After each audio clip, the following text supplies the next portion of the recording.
started. So this is really exciting for me because both my parents were so gracious to help me enterprise. And I mean, when I say help me, like as a teenager, really invested into me and gave me that confidence.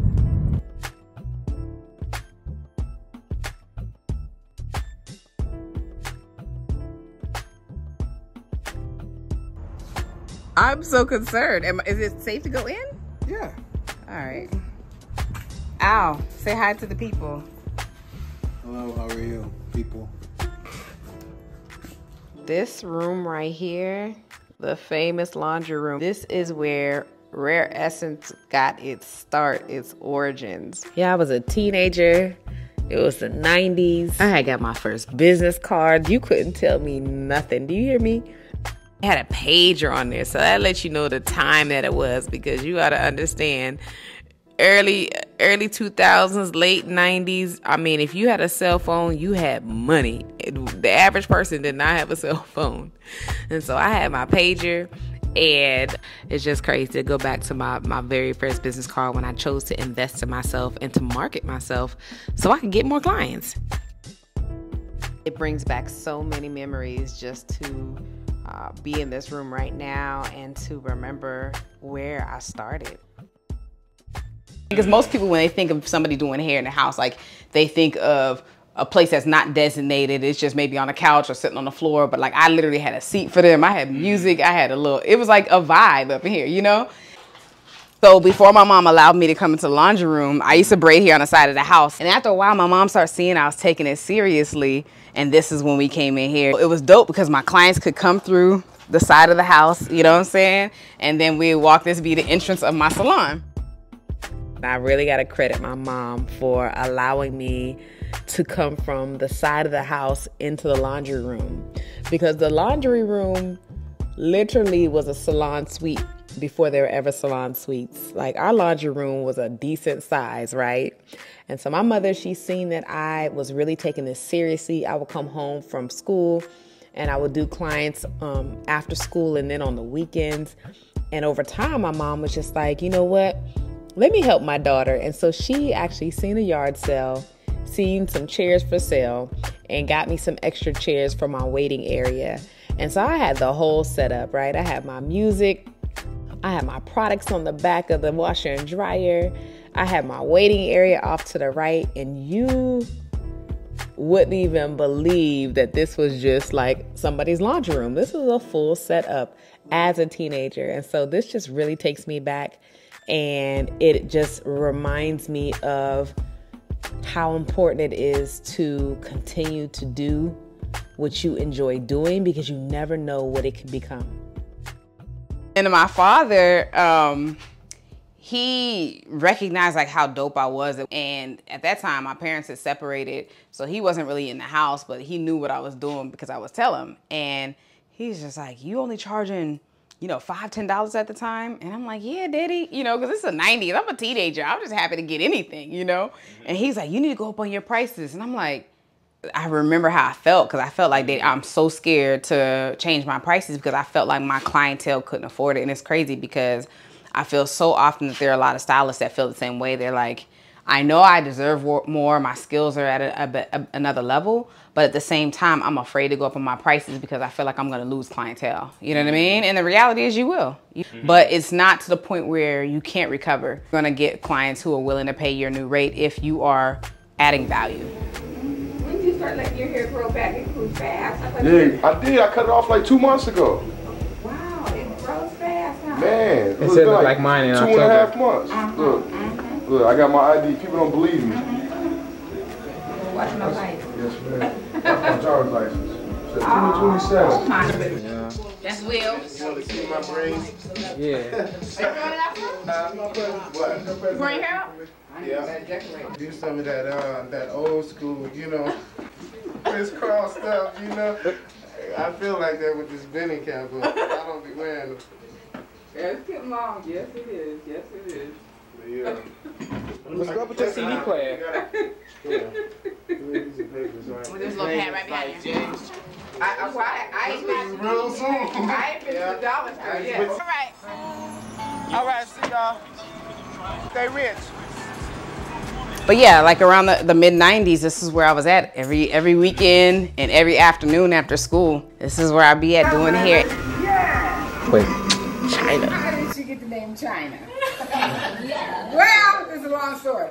But she was little, tiny, and her little eyes was kind of slanty. And her daddy looked and said, I don't know.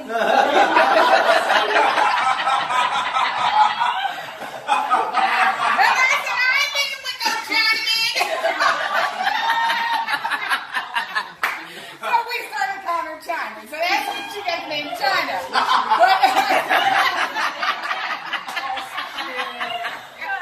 That's right. I mean, really, seriously. And how she got the name Essence is because, you know, they said that she was going from the hospital unless I named her. And I'm like, you know, I had 9 months to plan for a name. But like, who comes up with a name in 9 months? I didn't. But thanks be unto God, somebody brought me an Essence magazine. Hey, there you go.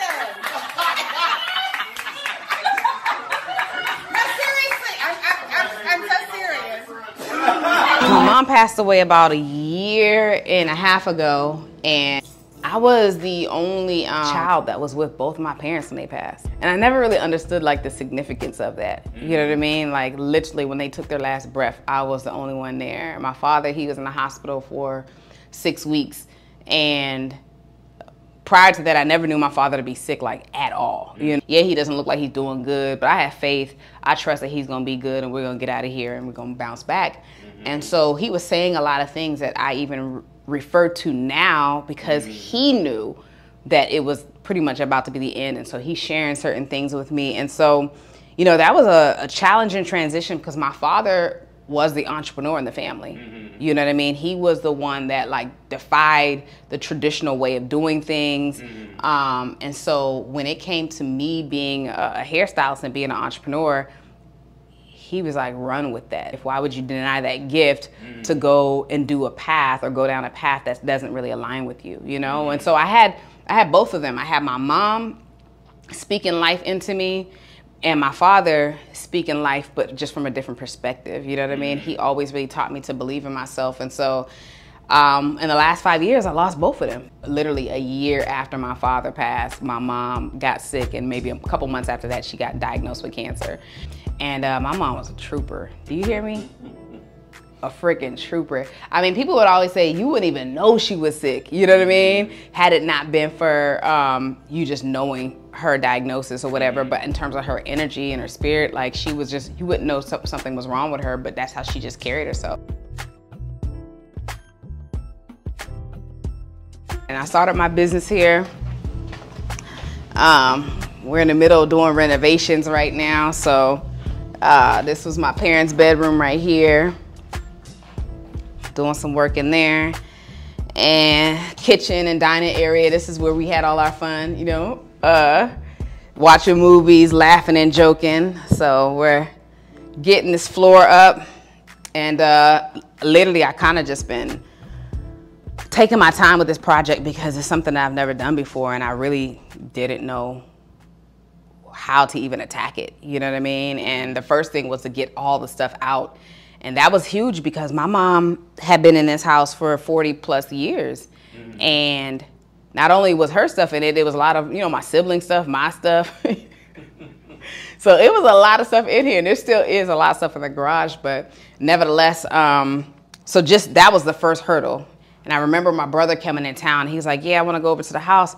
And I just didn't want to come over here because it's like, it made me face the work I had to do. This used to be my old bedroom right here. And the crazy thing is, this is the last place my mom was. She passed in my bedroom. Isn't that crazy? That is crazy. Yeah, so even though that's her bedroom, for whatever reason, the last time she walked from this bedroom to this bedroom, and she got in the bed, and she never left this room. Wow. My mom got diagnosed in 20, right, when the pandemic pretty much hit. So for 3 years, she was kind of in and out of treatment. And so she had almost like 8-9 months of everything being good. So I'm like, cool, we're past this, we can move on. And then we found another mass, and it became pancreatic. So that was in December. And so my mom still still was like, I'm gonna fight, and she went and had surgery again. Take a picture. Documenting the journey. Yes, yes, yes. I'm peaceful because I know I'm blessed. I know that I'm highly favored. I know that God's goodness is surrounding me. I have got my whole armor on, and I am ready to go because I know that no weapon formed against me shall prosper.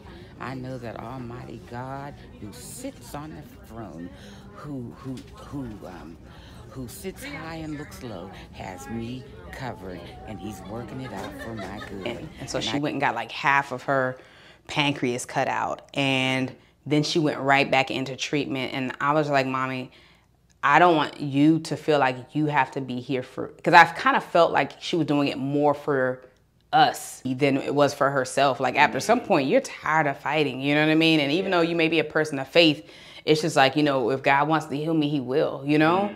And so Mother's Day, we got news that, you know, the treatment's not working. And, you know, the best thing to do is to go on hospice. And I just moved in. You know, I only live like 15 minutes away, but I was like, forget it, I'm moving in. Like I said, her last time she walked into this bedroom. And the last time she walked, it was me and my two brothers. And we were trying to like help her because she was really weak and frail. And she was like fighting. It was almost like her last declaration of independence. You know what I'm saying? It's like, no, I have this, I don't want, you know. And so we had to move the hospice bed over here. And like I said, she never left this room. And so the night before, I really was feeling like I might need some support. But then something told me, I was like, I don't think she's gonna make it through the night. And I don't wanna put that burden on my friend. You know what I'm saying? Like, I'm okay being here with my mom. You know what I mean? Like I said, I was the last person with my father. And I just decided to go ahead and tell her, just like, you know, it's cool. I'm gonna be okay. So I woke up Father's Day of 2023, and she was still breathing. And I just talked to her, even though she wasn't like conscious or anything like that, because I think for the last 4 or 5 days, like, nah, maybe even longer than that. Because, you know, I know everybody's process is different, but for my mom's, I mean, literally, like, when she got 2 months to live, I don't know if it was something like in her, she surrendered. You know what I mean? And so, and she even said, she was in the kitchen one day and she was like, I hope this goes quicker. You know what I mean? Than even 2 months. Like, she was like, I'm ready, you know? And so, it just tracked so quick. You know what I mean? Like, she went from walking to not walking, talking to not talking. But one thing she maintained, and this is something that just mind-blowing to me, was her smile. Like, my mom smiled almost to the very end, you know what I'm saying, in terms of her being able to be like conscious. But the last 3 or 4 days, like, she wasn't really like, you know, if her eyes were open, like, she was not looking at you. You know what I mean? It was like really past you or whatever. And so that Father's Day, I woke up and I felt the breathing is so different in that process that it's almost overwhelming. You know what I mean? Because it's like, are they suffering? And it's like, there's nothing you can do. And I felt like those last 24 hours were almost excruciating for me because I thought she was suffering. But then I've learned, and I've talked to nurses and stuff like that, and even certain things that I've looked up, they say that they're pretty much not, they're already in transition. They're not necessarily there. And so I just played worship music for her the whole time and just told her I loved her and, you know, all of that. So, yeah, so this is my bedroom, my old school bedroom. It was the last time that they heard you sing, sister or brother, I love you. Where your sheep are fed by you, I long to know, I long to see. Like, this is the only house we've ever known, and I'm grateful for that because all of my memories are just like connected here and in this house in general. And so I had the coolest room, you know what I'm saying? I had the fireplace, you feel me? That's pretty cool. I had the coolest room. So yeah, it's gonna be excited to see, you know, the dream that my mom had with renovating the house actually come to pass. Like, I really feel, how do I say this? I really feel that she's proud.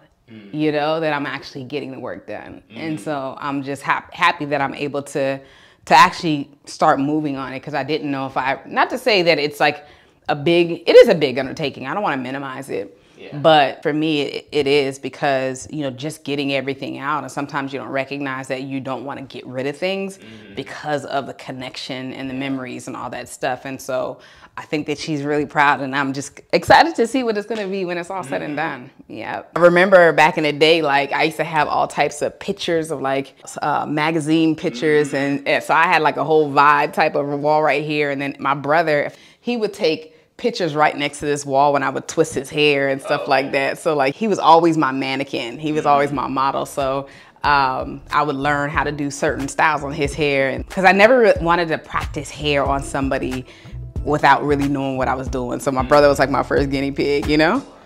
And that's really how I got started. He seen crisscross back in the 90s, and he was like, I want my hair like that. So he started growing it out, and I was like, okay, I want to braid it. And I started braiding it, and he loved it. And he just kept his hair, and I kept on braiding it. And then it was like, I almost told him he can't cut his hair because I need to practice. I've done like, I think 4 to 5 yard sales so far. So, and I was going to keep all the larger items right here, and the couches, because I was going to rent it to nurses since my mom was a nurse. And I thought that would be so apropos, like, okay, she was RN, and maybe even keep some of like the little knickknack things that like speak to her being an RN. I don't know where the stuff is at right now, but I thought that would be so cute. But now I'm kind of maybe considering going a different route. So I have all these things right here that I need to kind of get through, but I think I'm gonna try to do a couple more garage sales, and then just kind of go from there. So my mom loved Christmas, so, you know what I'm saying? Just one thing she told me, she was like, make sure you celebrate, you and your siblings celebrate Christmas when I'm gone, to remember me, because when I say love Christmas, she loved it. She is going to light it up. Yes, honey. And they say her name begins with an R.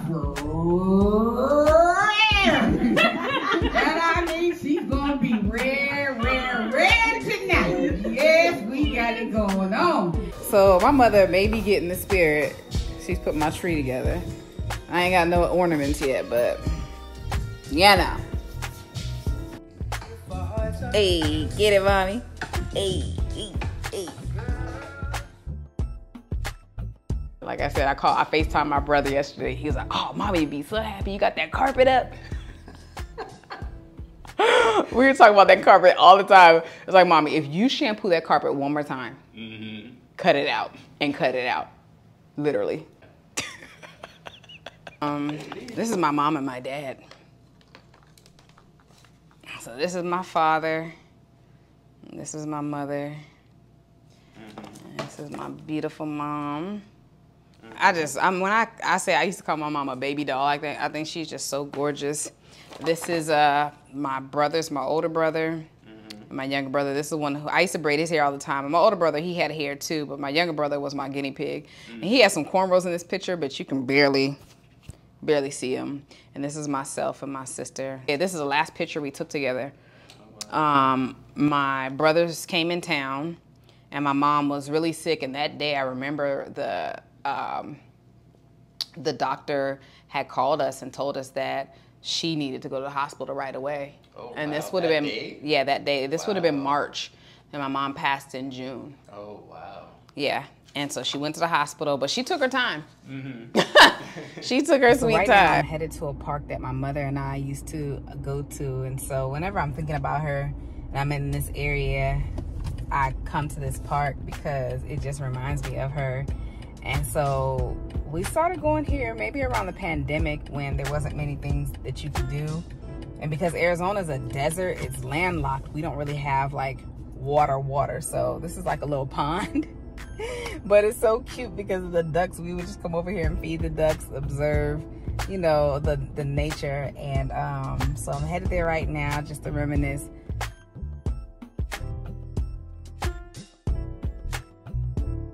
Definitely feel like taking care of yourself as a stylist, business owner, entrepreneur is so important because, you know, in our professions, we don't have anybody that tell us to take a break. You know, we have to really self-regulate and know when we need to. And I was kind of forced to take a break when my father got sick and then my mother got sick. And so I think it's really important that we, you know, prioritize our self-care, because at the end of the day, clients may be there, but if you're not well, you can't serve them anyway. Yeah. So it's best to prioritize your mental health, your emotional health, your physical health, and take the breaks that are necessary. And so yeah, take a break. Take a break. Love yourself. Respect yourself.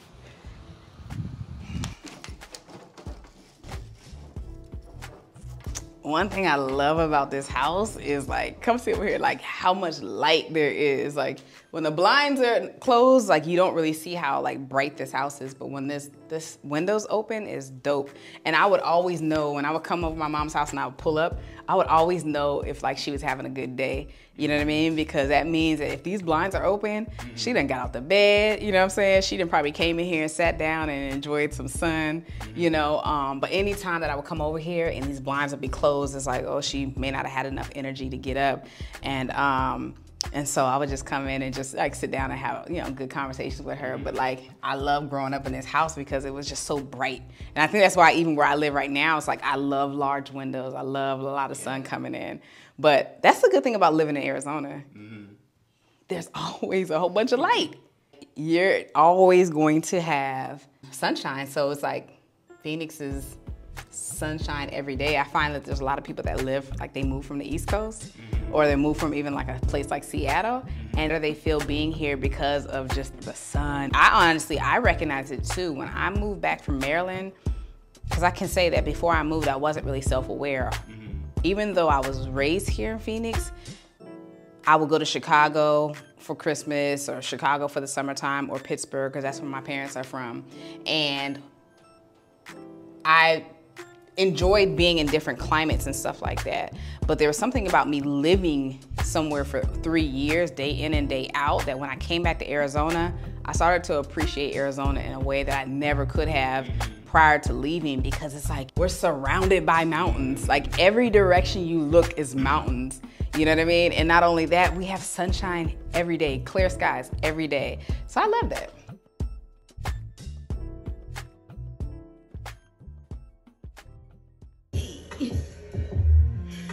My daughter's house. Huh? I'm at my daughter's house. What?